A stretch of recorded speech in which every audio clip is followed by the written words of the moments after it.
All right, guys. Welcome to Martial Arts of Selling. This is part two of a five-part series, um, what I call Real Estate Bootcamp, Becoming More Than an Agent, or How to Become More Than an Agent. Okay? I hope you watched part one. I hope it was helpful. I hope you really thought about it and you're making the commitment to make those necessary changes.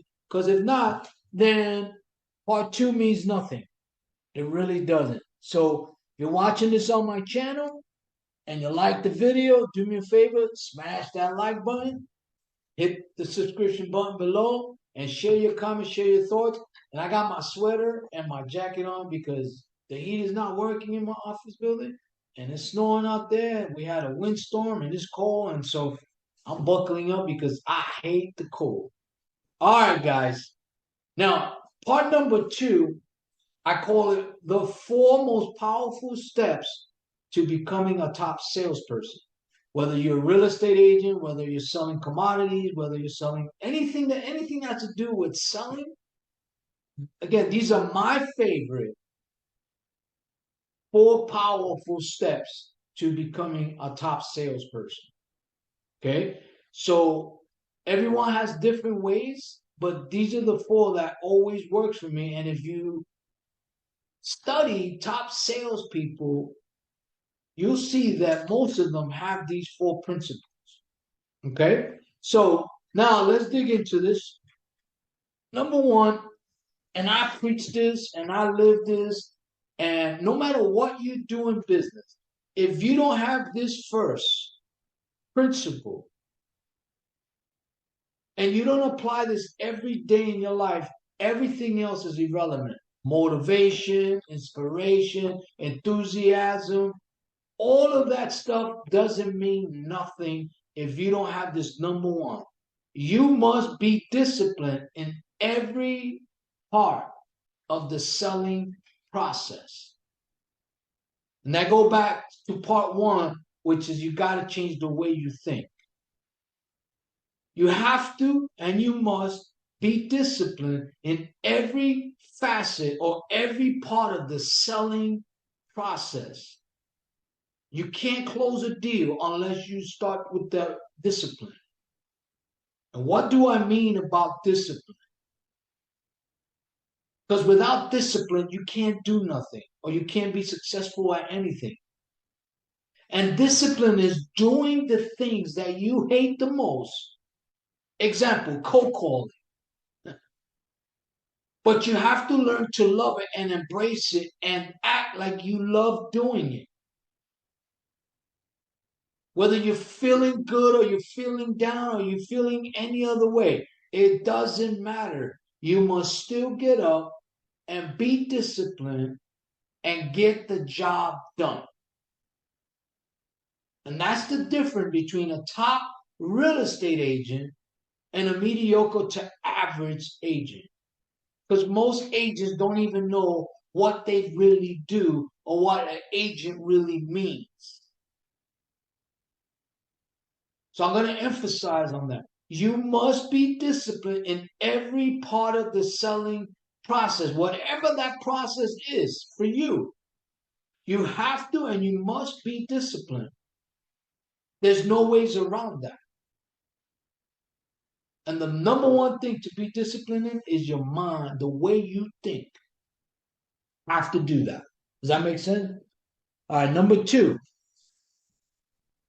If you don't have number one, you can't even do number two. It's just that simple. You must absolutely be committed to the process of becoming a top salesperson and closer. Because a salesperson is different than a closer. You have to understand, those are really two separate entities in one. I know really good salespeople that cannot close a deal. They just can't because they don't understand. Closer is an attitude. Selling is a mindset. Being a closer is an attitude. A salesperson knows how to engage people, get people excited, develops good relationships, but they get too personal that they can't push. A closer understands what I call tap. They understand transitions in the selling process. They understand how to adjust to prospects' bad attitudes. And they know how to push when they need to push and get the contract. But if you're not disciplined, there's no way in hell you're going to be committed to the process. And notice I talk about the process. Because the process is the vehicle, is what's going to lead you to your destination, which is the contract from the for sale by owner, right? Does that make sense? So you must absolutely be committed to the process of becoming a top or dynamic salesperson and a master and powerful closer. You have to. Why not? If you're going to do it right and become really, really, really good at it, and you become priceless. Does that make sense? Number three. Again, number three, you can't do unless you have number one and you're doing number two. Number three is you must stay focused in every part of the selling process. And you must starve out all of your distractions that don't lead to the ultimate destination, which is the for sale by owner's contract and the sale. See, for me, it's not always about the contract. For me, there's a monetary involvement up front. So I got to be on my A game every single time. I have to always stay focused through the whole process. I starve out all distractions, getting on social media, people that are not going to lead me to the end destination. I starve them out. Because if you starve out your distractions, right? You got to feed something. You got to replace it with something. Well, you feed your focus. And speaking with for sale by owner for the average agent is not easy. But I can help you become better at it, that it becomes easier because you become better at it. You do it more often the right way. Again, the way you train is the way you're going to perform. So if you change your mindset, you're going to change your attitude. And your attitude is your action, right? Does that make sense? So number three, you must stay focused on every part of the selling process. You must starve out all distractions, no matter what it is, that's going to lead you to your ultimate destination as an agent. And that is getting the seller's agreement or the seller's contract, producing the sale. That's the destination. Now, how do you get there? That's a whole different story, right? Does that make sense? So number four, and I keep using the word must because you must do these things. Now, number four, and I have it set up this way, you can't do unless you have number one. And unless you're doing number two. And applying step number three. So step number four, you must have strong work ethic. And you have to do both. Work smart and work hard. And let me give you an example. There's a saying in business, work smart, not harder. That's a bunch of oxy. That's a dumb statement in my personal view. I'm going to debunk it right now. If you don't know what you're doing, you don't know how to train, you're going to train the wrong way, right? You're going to produce the wrong result because of the way you're training. But when you understand fundamental things about selling, and you understand techniques, and you understand your audience, and you know how to do it, you're going to be smart at how you do it, how you use your time. You're going to perfect that. For example, cold calling.